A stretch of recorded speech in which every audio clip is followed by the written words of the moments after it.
peneliti dan juga Deputi Direktur di Division for Applied Social Psychology Research, atau biasa disebut dengan DSPR, ada yang juga bilang dengan DASPER, ataupun juga DASPR. Ya, selamat datang di seminar pertama kami, seminar webinar ya, yang akan membahas kira-kira bagaimana isu terorisme dan juga radikalisme mengingat atau dengan konteks pandemi corona saat ini. Mungkin Bapak Ibu juga mengetahui bagi yang memang berkecimpung di dunia ini mungkin juga sudah tidak asing dengan sejumlah topik yang disampaikan, dan juga saya juga berharap Bapak Ibu sekalian yang mungkin relatif masih belum terlalu banyak, saya harap juga bisa mendapatkan manfaat dari kegiatan ini.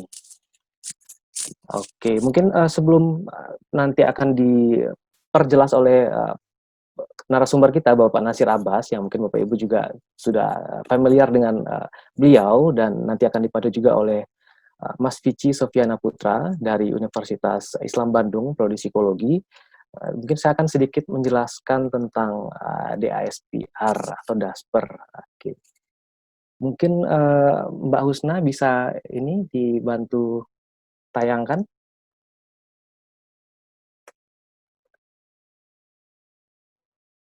Sudah muncul? Iya. Oke, baik, sudah muncul ya. Ya, Bapak Ibu, mungkin bagi yang belum mengenal DSPR atau DASPER, sebenarnya lembaga apa sih ini, makhluk apaan sih?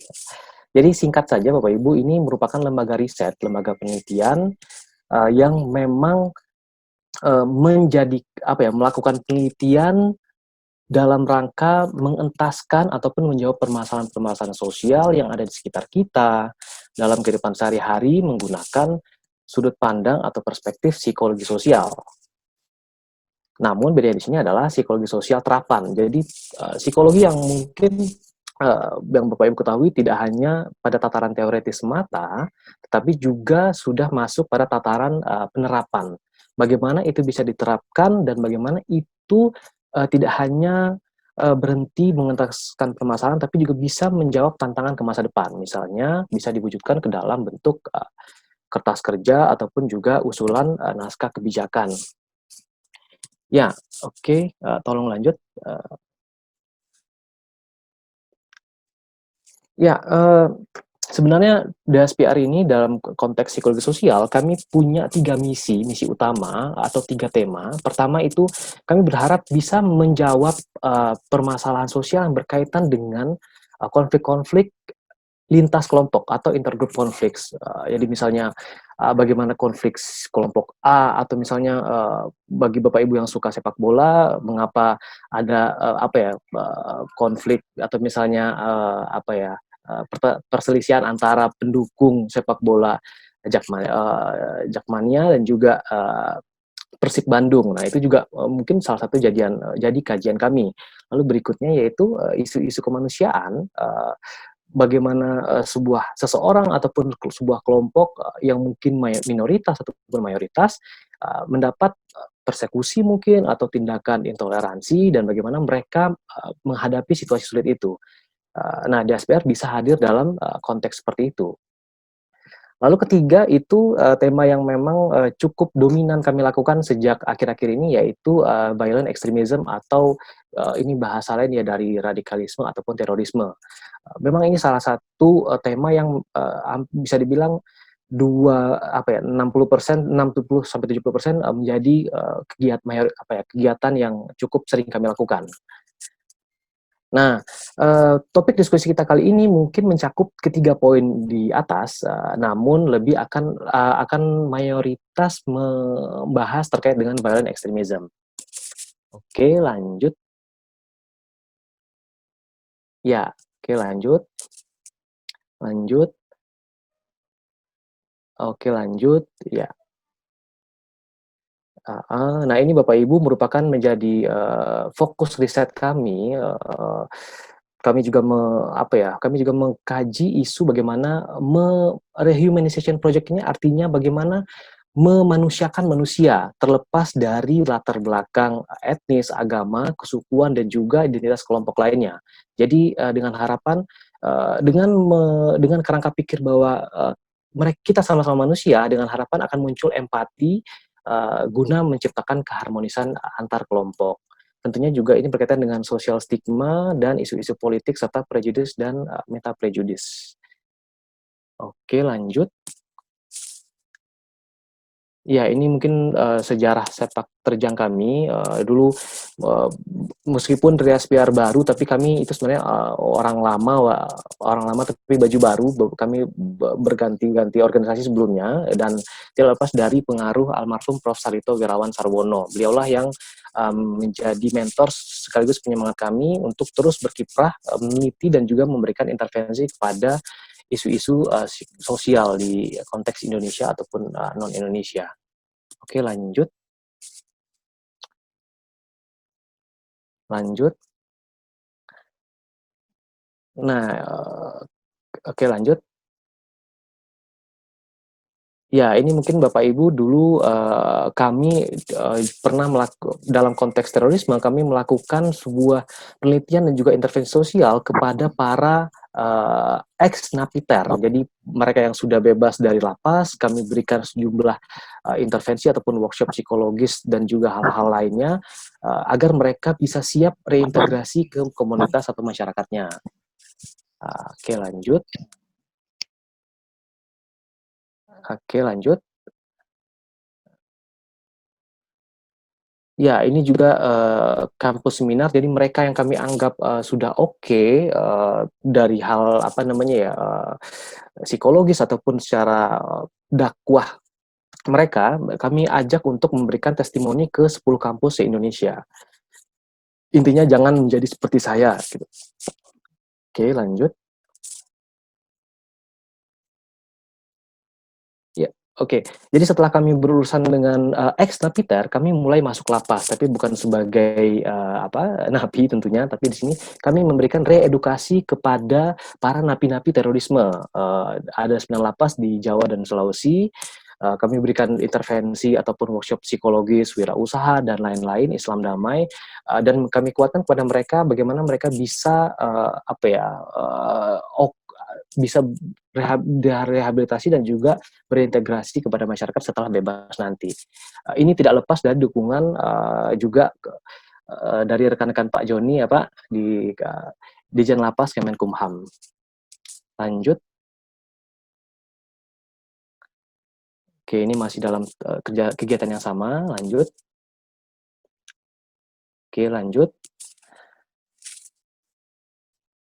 Lalu setelah kami berurusan dengan para suami, di dalam ataupun luar lapas, kami di saat yang bersamaan mencoba untuk memberikan intervensi yang serupa kepada para istri-istrinya. Jadi ternyata Bapak Ibu, mungkin Bapak Ibu juga sudah melihat bagaimana ternyata peran perempuan dalam, aksi terorisme itu juga tidak sedikit, bahkan tidak tidak, sedikit juga bagi mereka yang ikut langsung, melakukan aksi teror. Oleh karena itu, kami mencoba untuk memberikan pendekatan psikologis kepada, para istri-istri ataupun anak keluarga mereka, dalam bentuk family resilient program. Oke lanjut. Oke lanjut, ini masih kunjungan ke kebun binatang. Oke lanjut. Ya, ini kegiatan kami dengan WGWC, dengan, Ibu Ruby dan rekan-rekan, memberikan training terkait dengan isu prevent and counter violent extremism kepada sejumlah NGOs. Lanjut.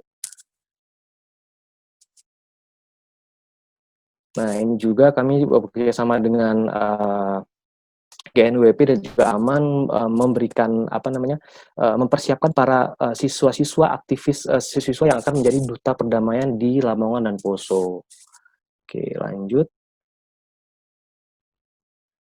Ya, ini kami juga, 2018 mendapat dukungan dari UNDP, Dijenpas dan juga UIN, Jakarta untuk melakukan asesmen terhadap program deradikalisasi di dalam lapas, dan ini juga sudah dikeluarkan dalam bentuk, rancangan, policy paper.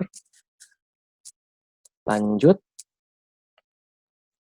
Lalu saat ini kami juga sedang bekerjasama dengan, salah satu lembaga penelitian di bawah University of Oxford, mengkaji bagaimana koneksi agama dan moral. Ini juga sedang dilakukan, lanjut.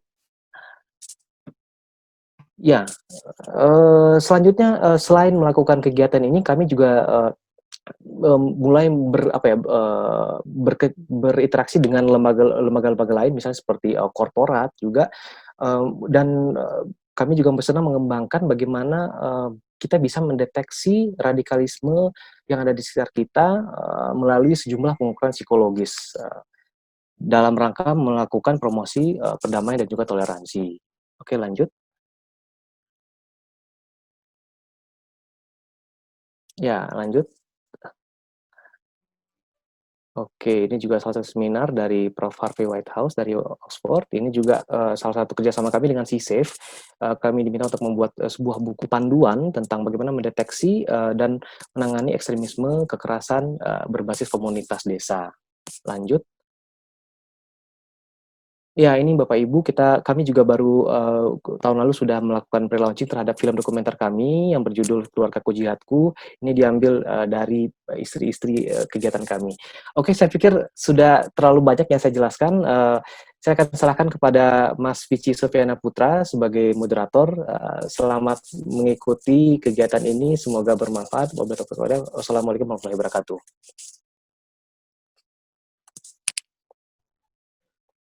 Terima kasih Mas Fajar.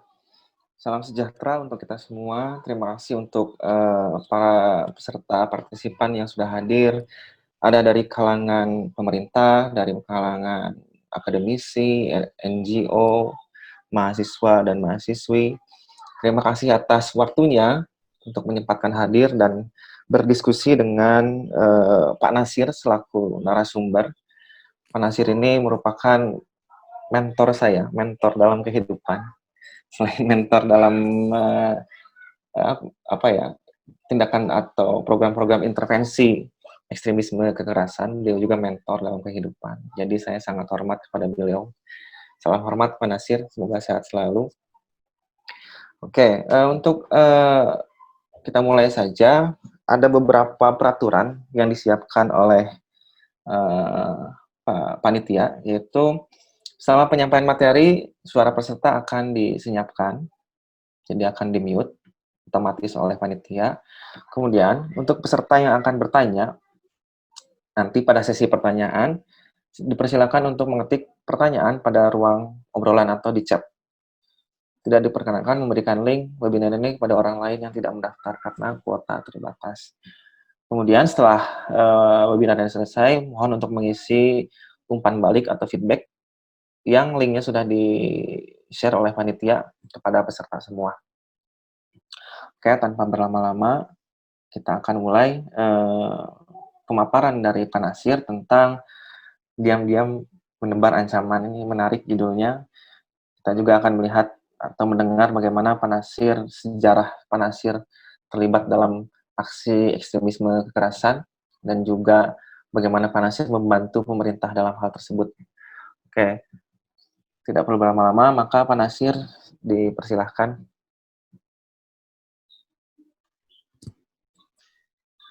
Ya, terima kasih Bishi, terima kasih Fajar, terima kasih juga semua yang hadir di sini. Bapak Ibu, Assalamualaikum warahmatullahi wabarakatuh. Waalaikumsalam. Alhamdulillah, wassalatu wassalamu ala rasulillah wa ala alihi washabihi ajma'in. Ini suara saya sudah jelas ya? Jelas. Jelas, Pak. Alhamdulillah. Ya. Karena ini masih bulan Syawal, maaf zahir dan batin semua ya yang saya tidak bisa sebut satu persatu dari Bapak Ibu yang saya kenal di sini. Ya, terima kasih atas dukungannya. Begini, barangkali Husna bisa tampilkan ini paparannya.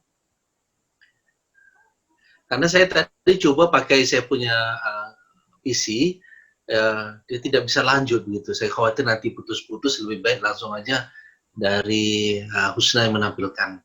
Nah, ini ada sedikit paparan dalam rangka temanya yang dipilih oleh panitia, diam-diam tebar ancaman, ya, dinamika radikalisme dan tantangan ke depan ini. Ya, sedikit share apa namanya dari saya dan juga dan karena apa yang sekarang ada ini. Baik, lanjut.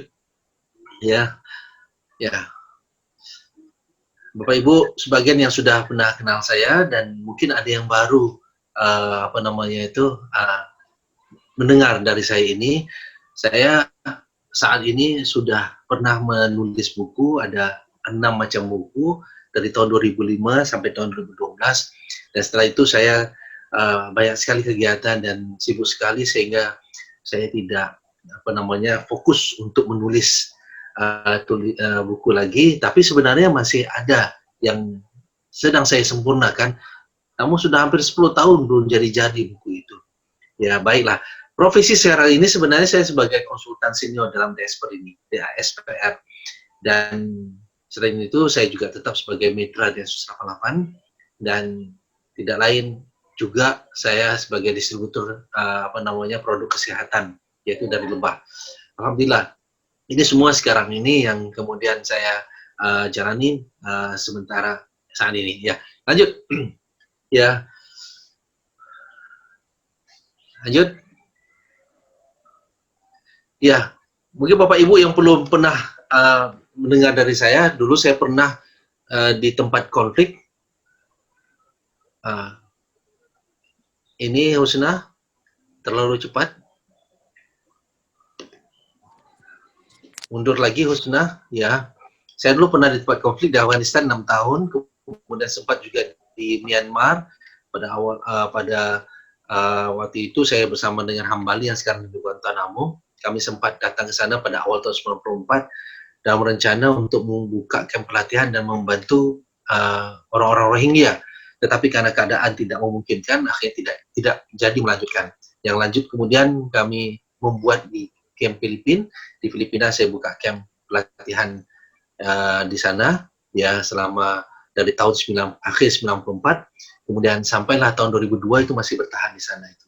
Kemudian lanjut, saya juga pernah terlibat di Poso dan juga konflik di Ambon. Namun tidak terlalu banyak konflik di Ambon. Lanjut. Ya.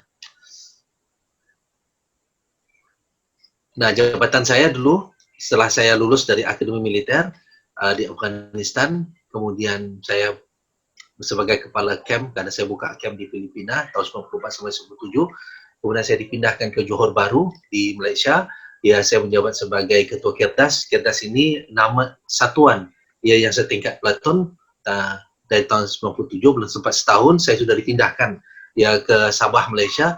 Di sana saya memimpin sebagai satu wilayah provinsi, yaitu dari tahun 98 sampai tahun 2001. Lalu kemudian pada tahun 2001 sampai 2003 saya memimpin wilayah yang digariskan putih itu. Sabah Malaysia, Kaltim, Sultan, Sulawesi Tengah, Sulawesi Utara, dan Selatan Filipina. Semua anggota JI yang berada di wilayah tersebut itu di bawah kepemimpinan saya. Sampailah saya ditangkap pada April tahun 2003. Lanjut. Ya. Ya, lanjut.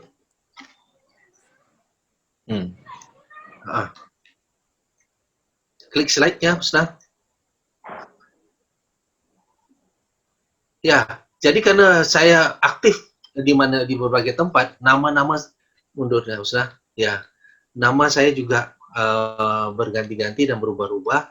Ya, kurang lebih ada sekitar 14 nama. Ini di antara yang saya ingat di posisinya ya, pada posisi tertentu, dan saya juga pernah punya 4 macam paspor di yang pernah saya pegang ya dulunya. Hinggalah kemudian saya ditangkap, ya kemudian saya memberikan nama baru untuk dipanggil, yaitu Nasir Abbas. Jadi kalau saat ini Bapak Ibu kenal dengan nama Nasir Abbas, itu nama yang saya berikan ya ketika polisi menangkap dan bertanya nama yang mana mau dipakai. Saya bilang panggil saya nama Nasir Abbas gitu.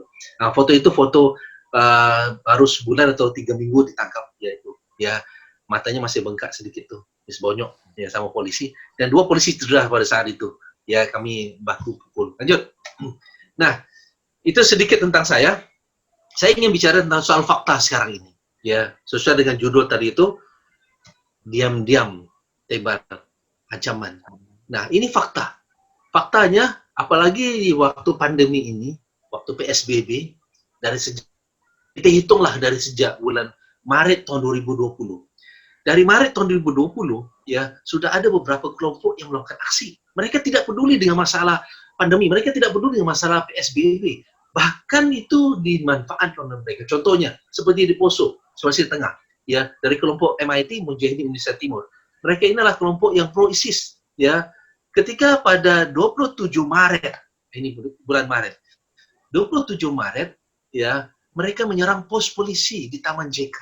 Pos polisi itu mereka kemudian merampas beberapa perlengkapan dan juga logistik milik polisi itu di hutan di sana.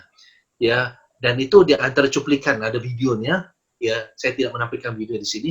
Cuplikan itu menunjukkan bahwa mereka tuh merasa berbangga dan merasa berhasil telah menguasai pos polisi dan telah mendapatkan ya mereka sebut sebagai harta ghanimah. 27 Maret itu sudah masuk masa pandemi di Indonesia ini, maksudnya sudah masuk proses PSBB. Lalu kemudian pada April tahun 15 April 2020, ya, mereka dari gunung, foto yang di sebelah paling kiri, ya, mereka dari gunung itu turun ke kota, ya, turun ke kota. Kalau lihat tuh ada videonya yang bisa kita lihat di YouTube, sudah tersebar. 2 orang menyerang 1 anggota polisi dan berusaha untuk merampas senjata laras panjang. 2 orang itu adalah, ya, yang satu bernama Muiz, yang satu lagi bernama Ali. Ya, 2 orang ini adalah anak buahnya Ali Kalora. Dari gunung mereka turun ke kota. Ini menunjukkan bahwa bukan hanya mereka beroperasi di gunung, tetapi mereka berasa ya dengan kelengahan masyarakat, ya, masyarakat peduli sama masalah kesehatan, tetapi lupa masalah keselamatan, ya, sehingga mereka memanfaatkan untuk mengambil senjata, mengumpulkan kekuatan, ya. Nah, itu 15 April. Mereka tidak peduli dengan masalah PSBB ataupun masalah corona. Bahkan Ali Kalora sendiri dalam rekaman videonya yang di tengah itu, ya, itu saya screenshotnya, dia sebutkan bahwa kemenangan sudah dekat.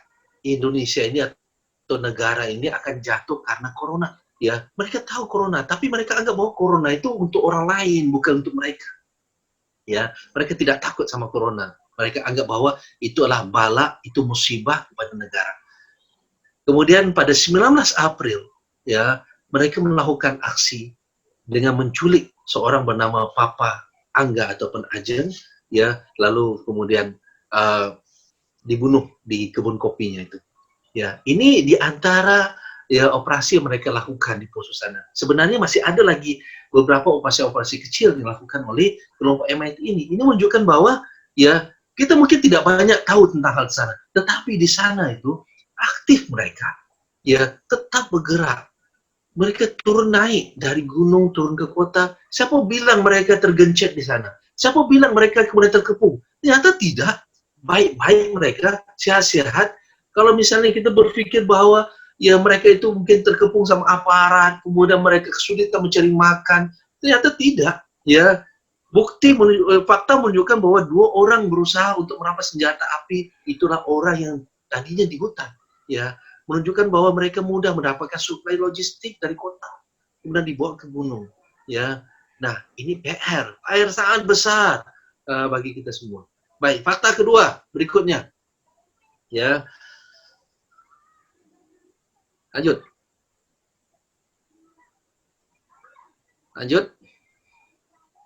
Ini di Kalimantan Selatan. Ya, pada tanggal 1 Juni, belum lama. 1 Juni jam 2 pagi. Seorang anak muda, ya, namanya Abdurrahman. Umurnya 19 tahun. Ya, dengan berani menyerang Polsek Daha Selatan, Kalimantan Selatan. Itu samurai yang dipakai, kemudian dia membawa bendera ISIS, ya, dia membawa surat wasiat, ya. Siapa dia? Ternyata dia adalah dari binaannya JAD, jaringannya Ansarud Daulah, Jamaah Ansarud Daulah. Binaannya dari Bogor. Saya tidak perlu sebut namanya, ya, nama yang membinanya, ya. Tetapi ya ini menunjukkan bahwa faham dari JAD, ya, kemudian pembinaan atau pemrekrutan sudah terjadi di mana-mana. Dan mereka berani untuk melakukan aksi.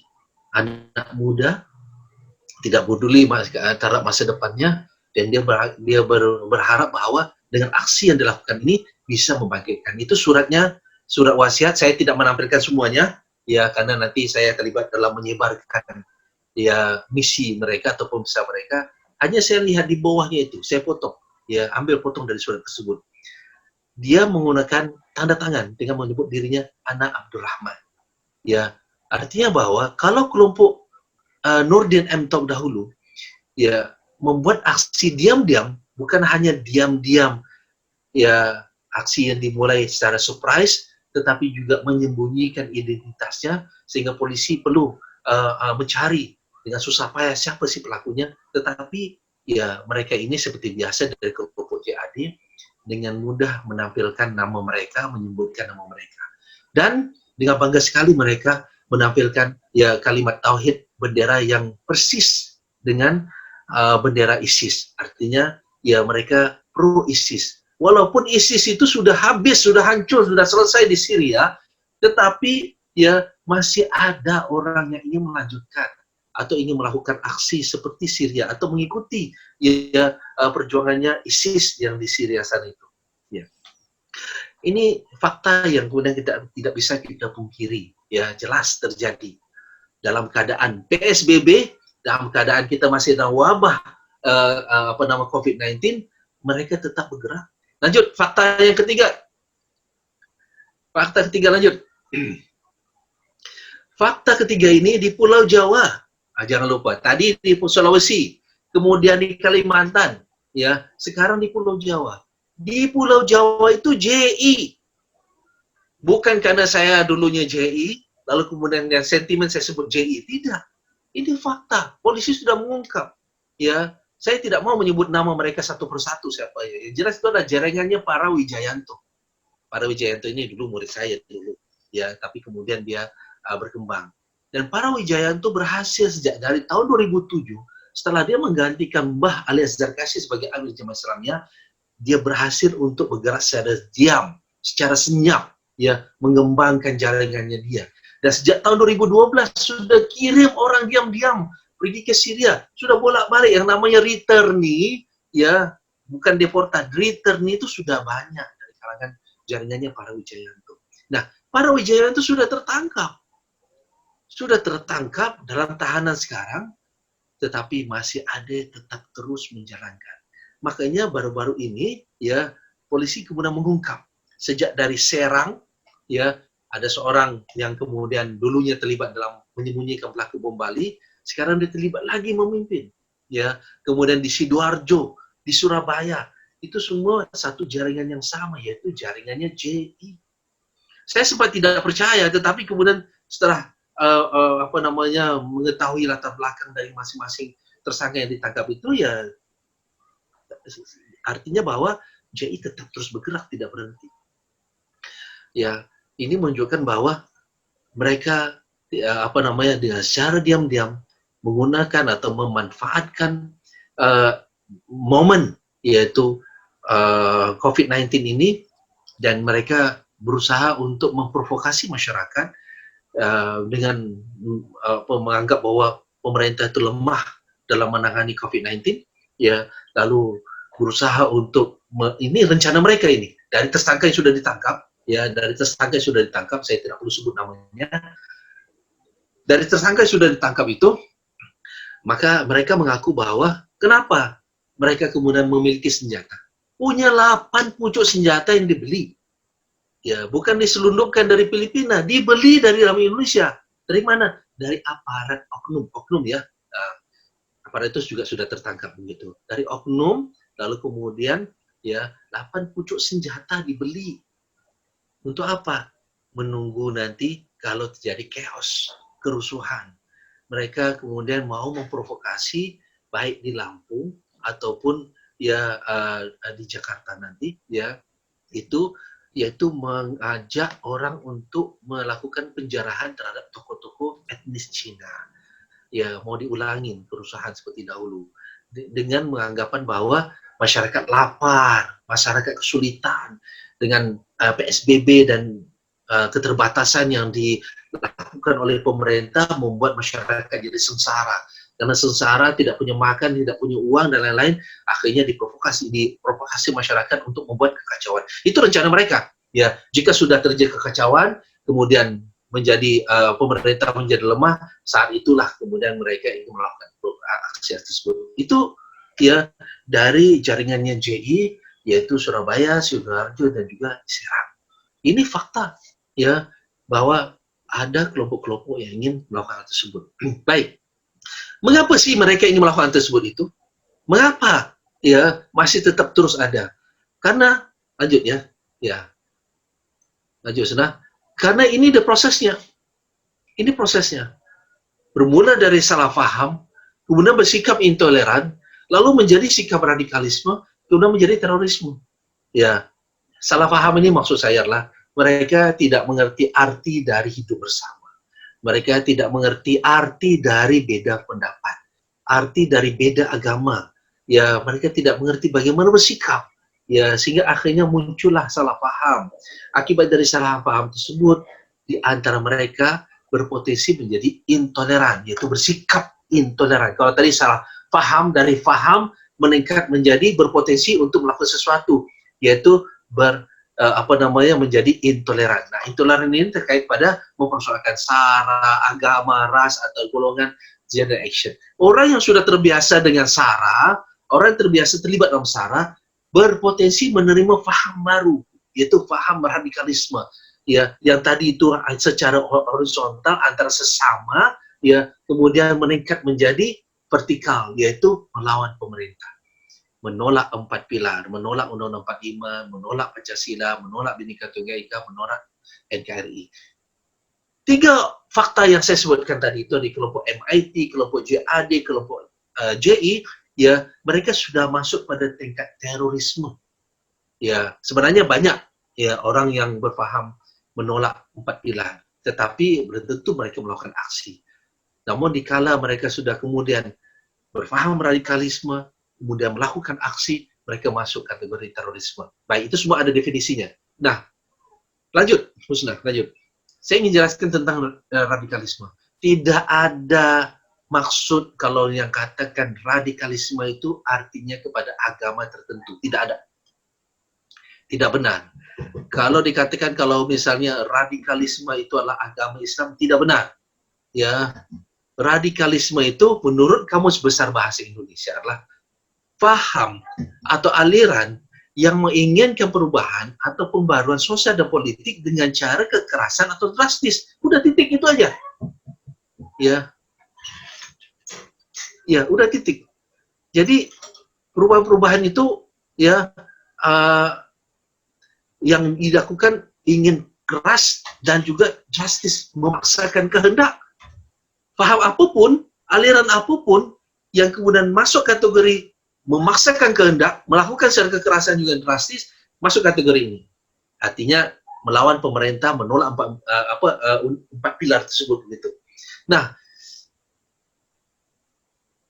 orang yang terlibat seperti MIT, JAD, dan JI itu, kenapa disebut radikalisme? Karena mereka anti pemerintah, menolak Undang-Undang 45, menolak Pancasila, menolak NKRI.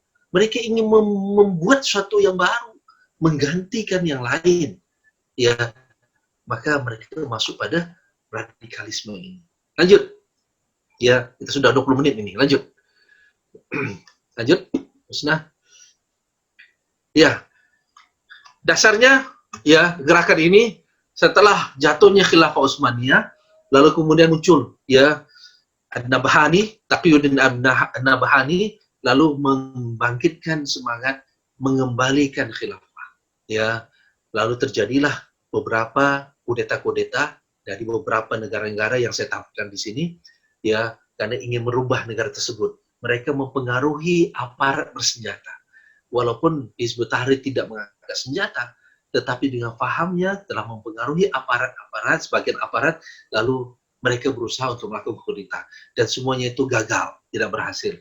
Bahkan ya mereka hanya berhasil ya membunuh Anwar Sadat pada tahun 81 di Mesir. Baik, lanjut. Syukur alhamdulillah pada tahun 2017 Hizbut Tahrir sudah dilarang di Indonesia. Jadi ingin menegakkan daulah ataupun ingin menegakkan khilafah itu ada yang mengambil cara hanya dakwah saja. Contohnya Hizbut Tahrir Indonesia. Ya, dia tidak angkat senjata, tidak menggunakan kekerasan, tetapi dengan dakwahnya itu dia memotivasi, dia mengajak orang menolak pemerintahan yang ada, kita ganti dengan pemerintahan yang yaitu khilafah. Saya bukan menolak khilafah, saya bukan menolak daulah, ini masuk pada masalah perbedaan pendapat. Ya, makanya ada ulama yang berpendapat wajib menegakkan khilafah.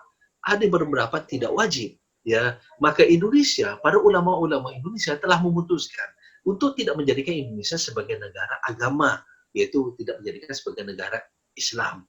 Ya, itu pilihan yang diambil. Menurut saya, ya beda tempat, beda negara, pasti beda kebijakan yang diambil. Untuk Indonesia sudah diambil keputusan oleh para ulama memutuskan tidak menjadi negara Islam.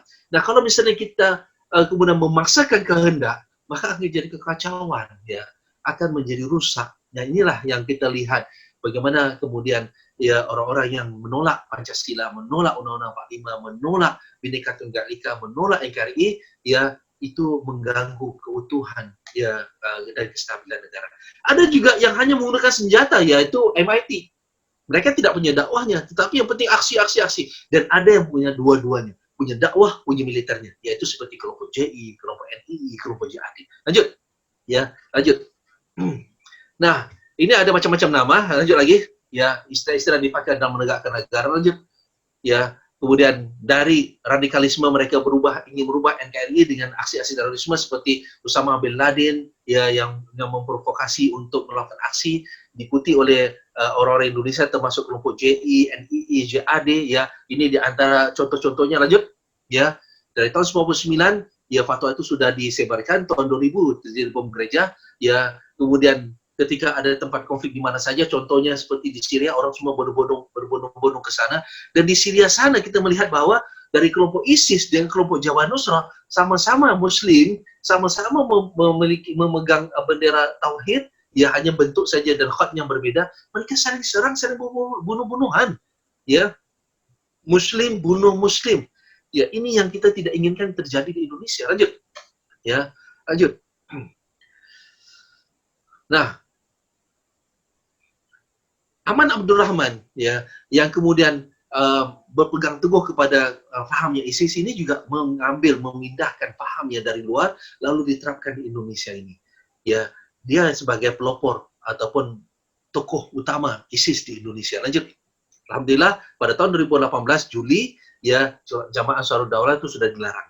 Dan Aman Abdurrahman itu mengkafirkan kita semua kafir. Ya, begitu. Inilah dia. Ya, yang mereka anggap kita semua sebagai ngaku-ngaku Muslim saja, kecuali mereka saja yang Muslim. Ya, artinya bahwa ya mereka sama seperti orang-orang Khawarij dulu yang kemudian mudah mengkafirkan. Lanjut. Ya, baik.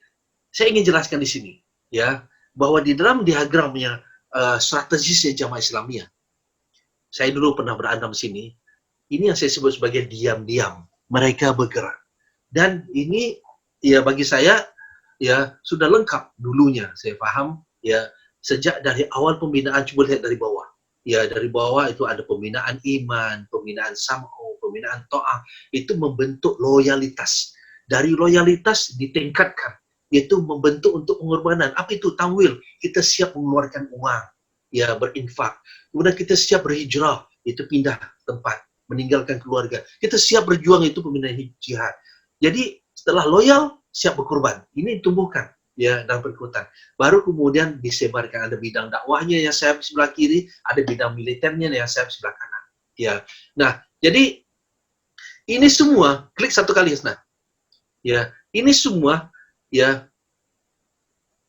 Hasna klik satu kali.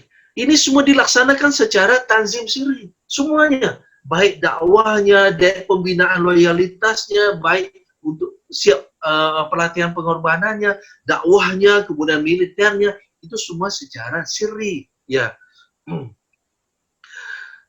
maka di sini kita melihat bahwa inilah dia hingga sekarang tidak pernah berhenti. Mereka tetap terus berdakwah. Bahasa mereka dakwah. Ya, bahasa kita mungkin bahasa umum menyebarkan ideologinya, tetapi bahasa mereka berdakwah, mengajak orang untuk supaya ya orang ingin melawan pemerintah yang ada ini.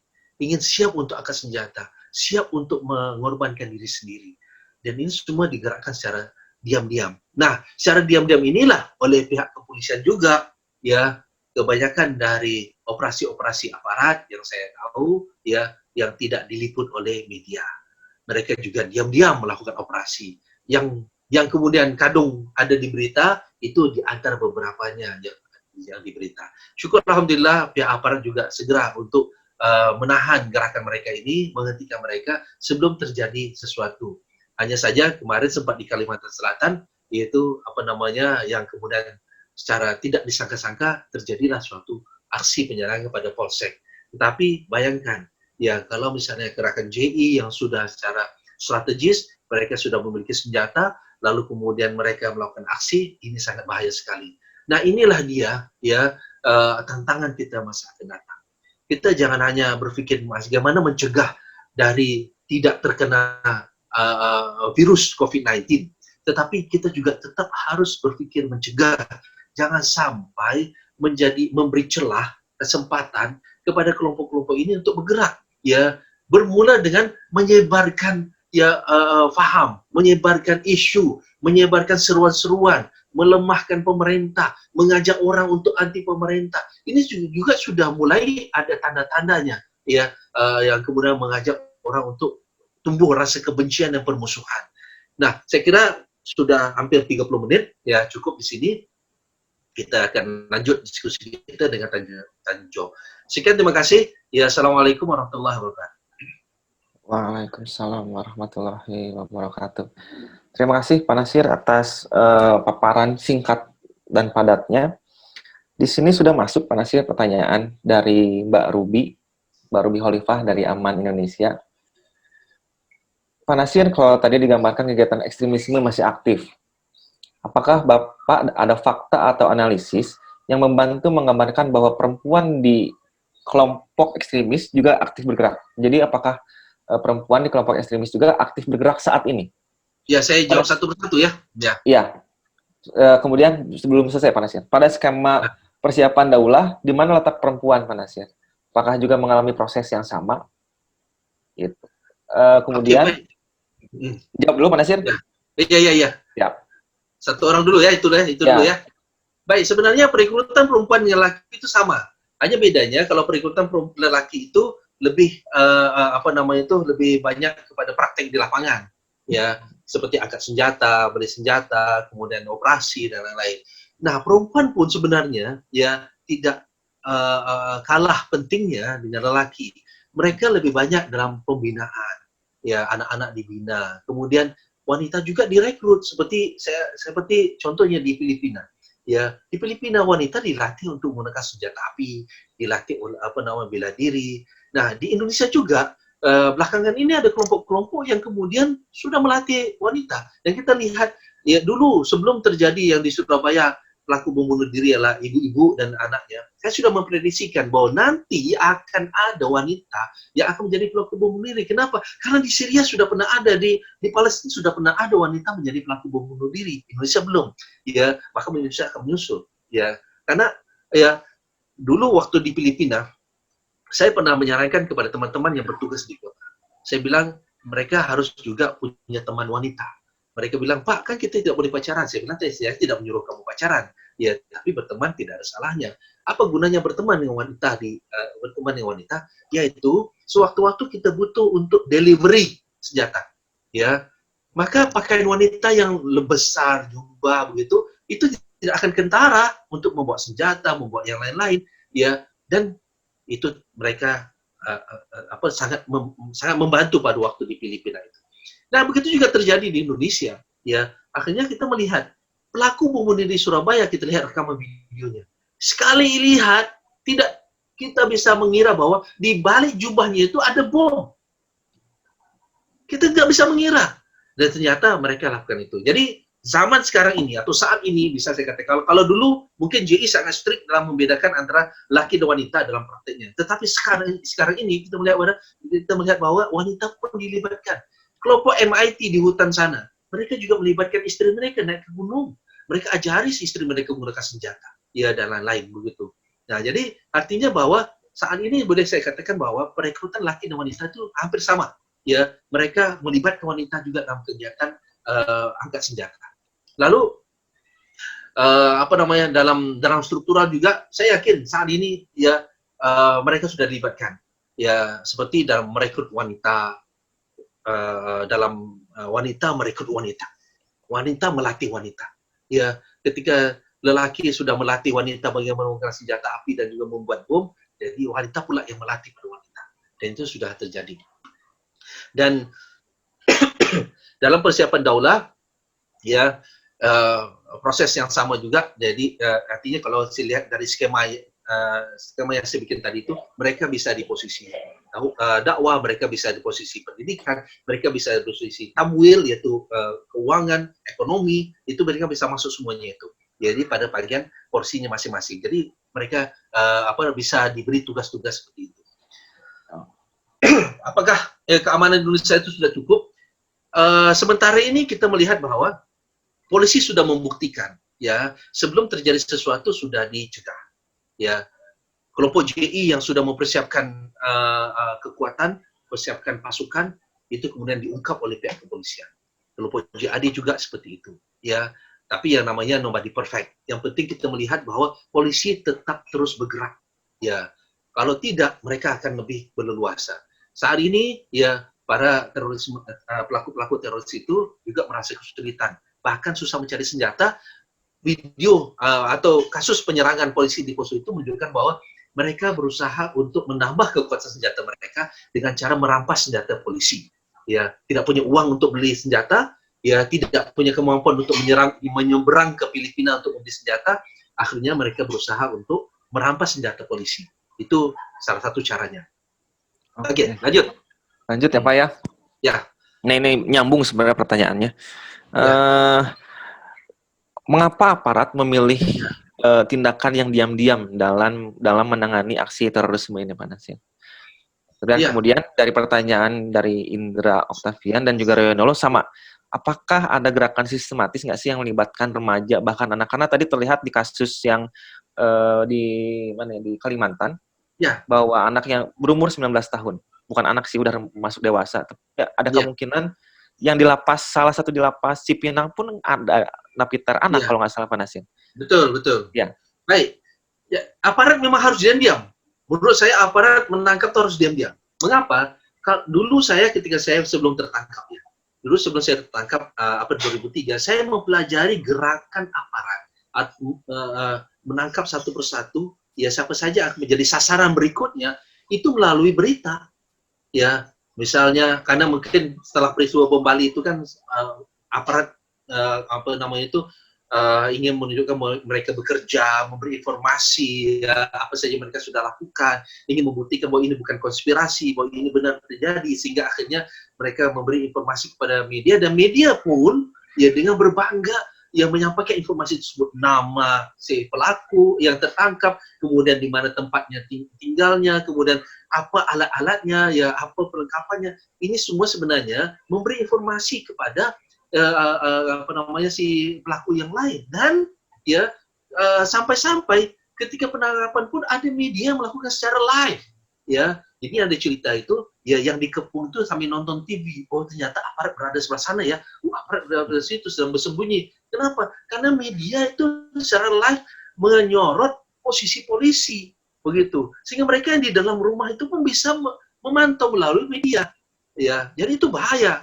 Makanya memang aparat harus secara diam-diam, kecuali ya yang tidak bisa dihindari, ya kemudian terbuka, terlihat oleh masyarakat, kemudian masyarakat diwawancara oleh media, ya aku boleh buat. Makanya media tolong jangan membantu ya pelaku teror ini dalam menyampaikan pesan mereka, dalam memberi informasi gerakan kepolisian, begitulah.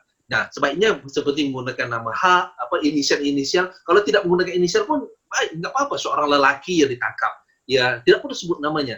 Karena dengan menyebut namanya, berikutnya nanti mereka tahu, oh kalau ini ditangkap berarti dia tahu, berarti ini yang akan ditangkap.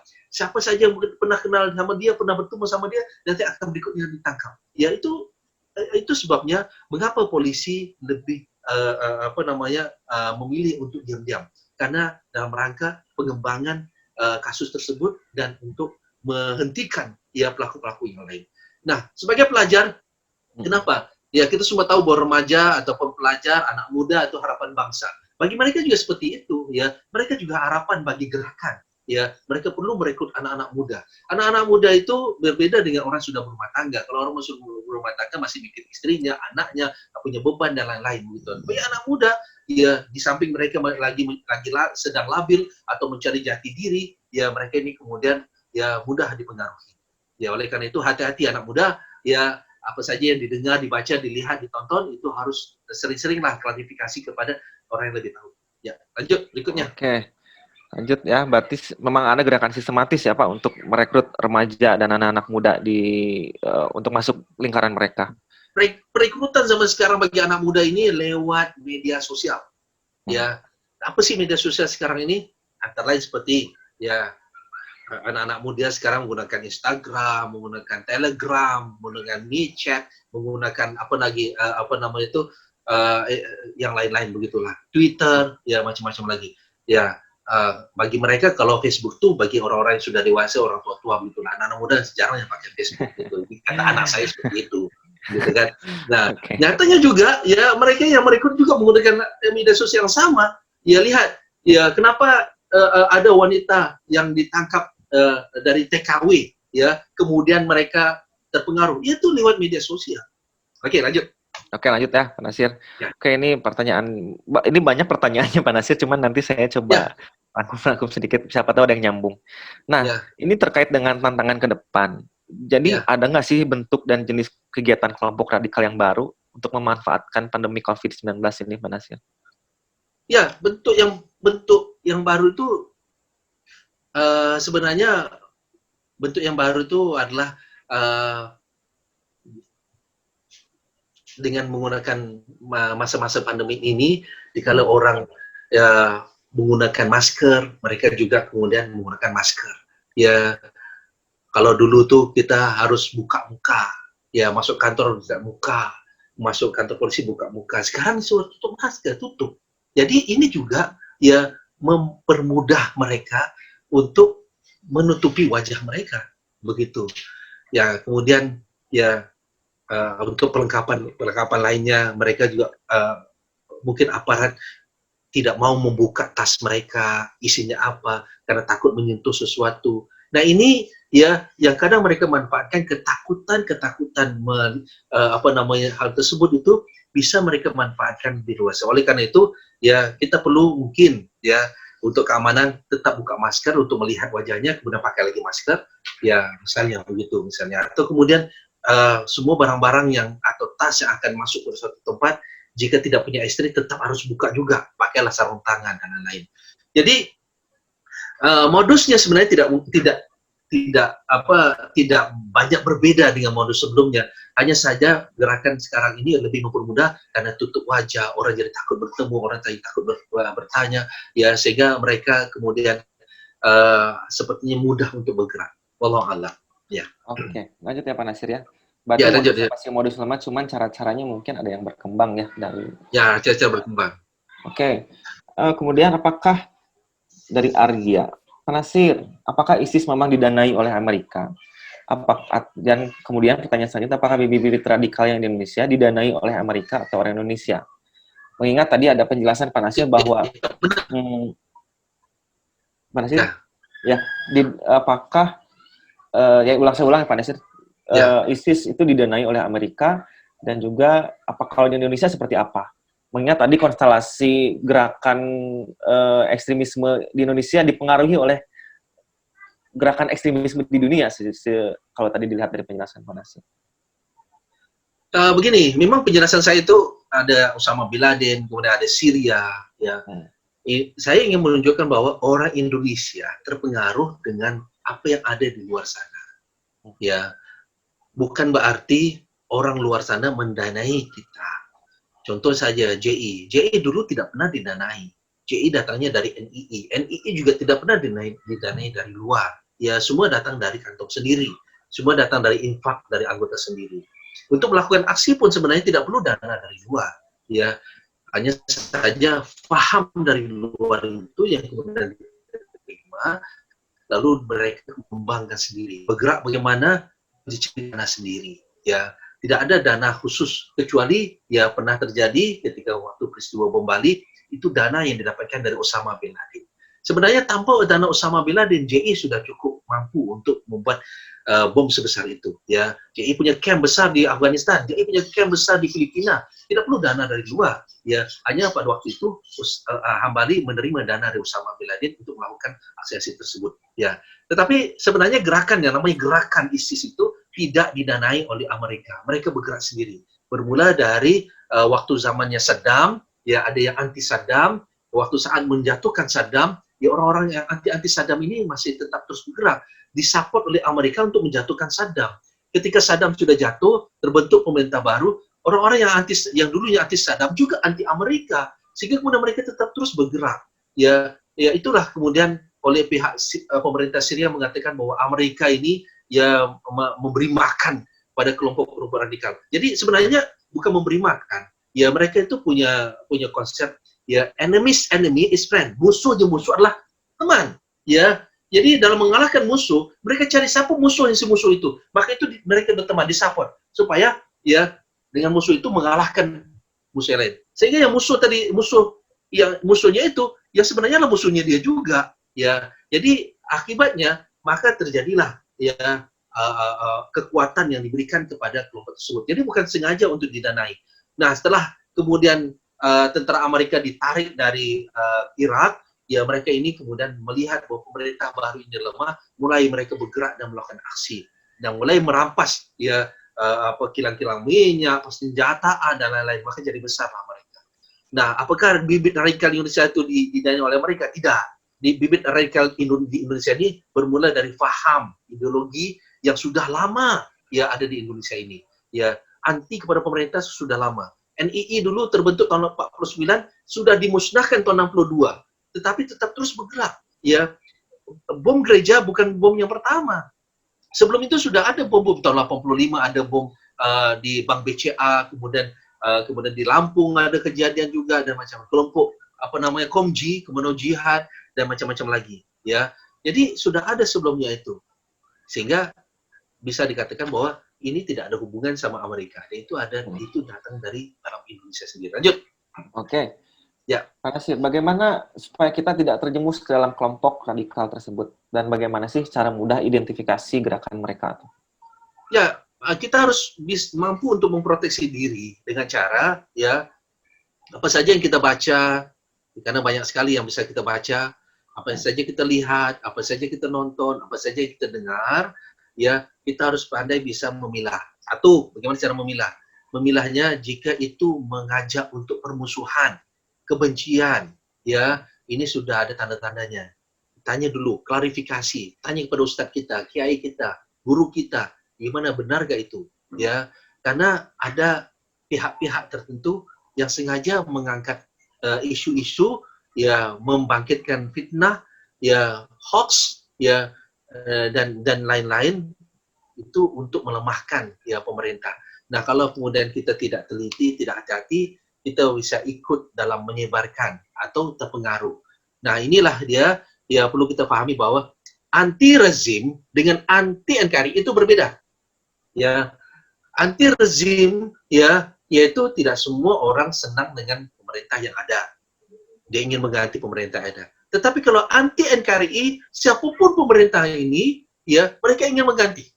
Mereka tidak suka. Tetapi persoalan sekarang ini ada yang menyusup kepada anti rezim. Ya, nanti dari anti rezim mereka akan meningkat menjadi anti NKRI. Itu sudah ada, ya begitu. Ya, maka ya, kita harus melihat bahwa jika cara mengidentifikasi mereka, kalau mereka mengajak tolak Pancasila, tolak Undang-Undang 45, tolak NKRI, tolak Bhinneka Tunggal Ika, itu sudah tanda-tandanya itu. Mudah saja. Ya, 4 pilar itu bisa dijadikan sebagai itu dasarnya. Kalau mereka menolak, itu berarti itulah kelompok itu. Oke. Lanjut ya Pak Nasir ya, sampai kita punya waktu sekitar 5 menit lagi. Oke, baik. 5 menit lagi. Kemudian, ada nggak sih Pak Nasir pesantren-pesantren yang secara tersamar menyebarkan paham radikal? Ada. Ya, ada. Ya, tapi pesantren itu yang kemudian setelah ketahuan seperti yang ada pesantren di Bogor, saya tidak perlu sebut namanya, lalu ketahuan mengirim siswanya ke Syria, kemudian ditutup. ya. Ada juga kemudian pesantren yang diketahui sebagai jaringannya Jamaah Islamiyah, ya itu kemudian juga diawasi, ya begitu. Itu ada, tidak semua. Namun kita tidak bisa mengeneralisasi, ya bahwa semua pesantren seperti itu, tidak. Ini ada oknum atau ada orang yang kemudian memanfaatkan tempat dia bekerja, tempat dia tinggal, lalu dia kemudian menyebarkan paham ya tersebut. Jadi bukan karena pesantrennya, tapi ada oknum yang kemudian memanfaatkan tempat tersebut. Ya, lanjut. Oke, langsung. Apakah Ya. HT di Indonesia juga memiliki hubungan dengan kelompok MIT atau JI, Pak Nasir? Tidak ada. Ya, Hizbut Tahrir tidak ada hubungan kerjasama ataupun hubungan kegiatan ataupun apa namanya itu kegiatan bersama dengan MIT ataupun JI, tidak ada. Karena Hizbut Tahrir tidak mau melibatkan diri dalam mengangkat senjata atau melakukan aksi-aksi, tidak. Ya, tetapi misi mereka sama. Hizbut Tahrir ingin merubah Indonesia menjadi negara Islam. MIT juga ingin merubah menjadi negara Islam. JI juga ingin merubah menjadi negara Islam. Hanya saja cara untuk mendapatkan itu yang berbeda. Hizbut Tahrir menolak untuk angkat senjata. Ya, yang jelas tiga kelompok itu ya sama-sama ingin merubah Indonesia ini menjadi negara yang bukan negara NKRI. Lanjut yang lain. Oke, ini ada pertanyaan menarik, Pak Nasir. Sebentar. Jadi ini agak psikologis pertanyaannya terkait dengan background checking dan lain-lain. Jadi siapa saja sih yang rentan terpengaruh untuk bergabung? Orang-orang yang termarginalisasi dari sisi apa gitu? Karena secara temuan penelitian pun bahwa karena pasti bukan karena ekonomi saja, bukan karena kemiskinan, gitu. Termarginalkan bukan secara kemiskinan saja. Bagaimana sih jadi yang orang yang mudah terpengaruh yang gimana, Pak Nasir? Yang mudah bergabung dengan kelompok radikal. Kalau Pak Nasir nih ketemu orang, oh ini gampang nih masuk kelompok radikal. Nah itu orang-orang kayak gimana, Pak Nasir? Ya, merekrut orang ini juga seperti kita prospek lah. Ya, orang prospek MLM itu kan juga tahu, wah ini tipenya begini, cara masuk begini, ini tipenya begini, cara masuk begini. Begitu, ya. Begitu juga mereka. Jadi bukan hanya anak muda, orang dewasa juga bisa terpengaruh. Dari mana masuknya dia? Makanya jika kemudian orang dewasa itu senang sama politik, dia masuk berbicara soal politik. Ya, orang dewasa senang sama pendidikan, dia masuk dalam masalah bicara soal pendidikan. Ada orang dewasa yang senang masalah ekonomi, dia masuk dalam bicara soal masalah ekonomi. Ya, jadi semua orang sebenarnya berpotensi. Ya, nah orang yang mudah untuk kemudian terpengaruh adalah orang yang tidak pandai menyangkal. Ketika dia tidak bisa menyangkal, ketika dia tidak bisa kemudian membantah, ya maka orang itulah mudah akan dipengaruhi. Oleh karena itu sikap kritis itu sangat penting dalam kita menjaga diri. Kita kritis apa yang dibicarakan.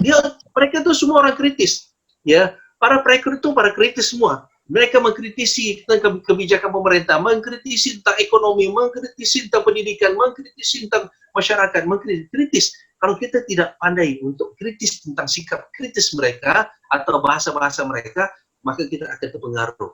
Ya, nah, jadi orang yang tidak bisa kritis, ya maka mereka lah yang mudah akan terpengaruh. Oke, Pak Nasir.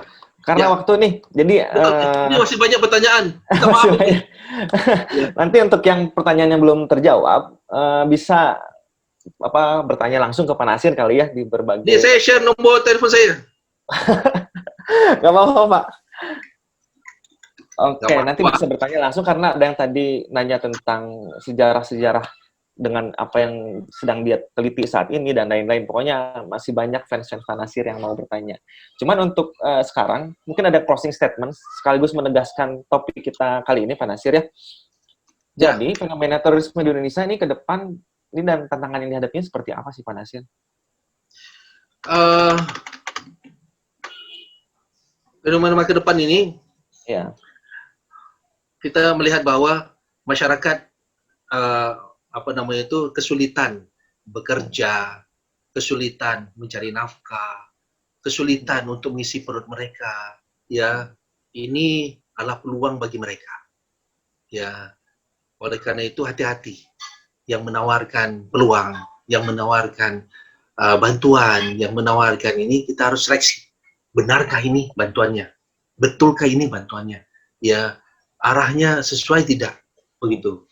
Ya, Kita tahu bahwa dengan PSBB dan sekarang alhamdulillah sudah mulai dibuka, ya kita berharap itu juga membuat masyarakat akan mulai mendapatkan meningkatkan keekonominya begitu. Nah, karena kita harus tahu bahwa mereka tidak akan pernah berhenti. Mereka akan tetap terus merekrut, bergerak ya selama ada celah, selama ada peluang. Itu saja. Tinggal diri kita. Mau kita memberi peluang mereka atau tidak. Begitu. Oke. Saya kira cukup Pak Nasir ya. Saya coba simpulkan sedikit. Jadi memang gerakan-gerakan terorisme ini tidak akan pernah berhenti sampai tujuannya tercapai Pak Nasir ya. Apalagi ketika melihat kondisi Indonesia sedang rentan. Gitu. Itu menjadi peluang bagi mereka untuk membuat gerakan baru, menemukan strategi baru yang lebih kontekstual dan masuk untuk merekrut banyak anggota dan menyebarkan paham-paham yang ada, yang mereka yakini. Oke, terima kasih Pak Nasir. Ini 1 jam yang singkat, padat, dan sangat berisi sekali untuk saya pribadi, dan untuk saya harap juga untuk partisipan yang lain semua dapat memberi insight. Kemudian juga bagi para rekan-rekan akademisi, peneliti, dan juga ataupun NGO-NGO, mungkin jika ada yang ingin bekerja sama dengan DISPR, dengan Dasper, silakan bisa hubungi Instagram, di Instagram, bisa kontak Instagram, kemudian bisa hubungi nomor yang ada di web DSPR, ya. Kemudian ini tidak terlepas hanya riset aja ya, tapi bisa juga program ya Pak Nasir ya. Kita bisa buka program kerjasama dengan berbagai macam pihak. Gitu. Kemudian Dasper juga punya film bagi rekan-rekan akademisi, NGO, dan lain-lain yang tertarik untuk menayangkan film tersebut, silakan menghubungi pihak Dasper, bisa di web atau bisa dari Instagram. Oke, nah ini ada webinar selanjutnya. Webinar selanjutnya ini adalah Keluargaku Jihadku, pemaknaan hidup istri setelah rehabilitasi dan integrasi. Nah ini akan narasumbernya ini langsung dari istri dari penerima manfaat program, yaitu istri mantan atau masih dalam ini ya, masih napi teroris yang pernah menjadi penerima manfaat program yang dilakukan oleh DISPR. Nah, nanti untuk webinar kali ini akan dimoderatori oleh ini senior saya juga yang saya banggakan, Mbak Ani Rufaidah. Ini senior researcher dan program dari DISPR. Ini tanggal 14 atau 15 Juli 2020. Jamnya malam nih, jam 7 sampai jam 8 malam. Masih menggunakan platform dari Zoom. Gitu. Jangan lupa follow juga Instagram dari DISPR,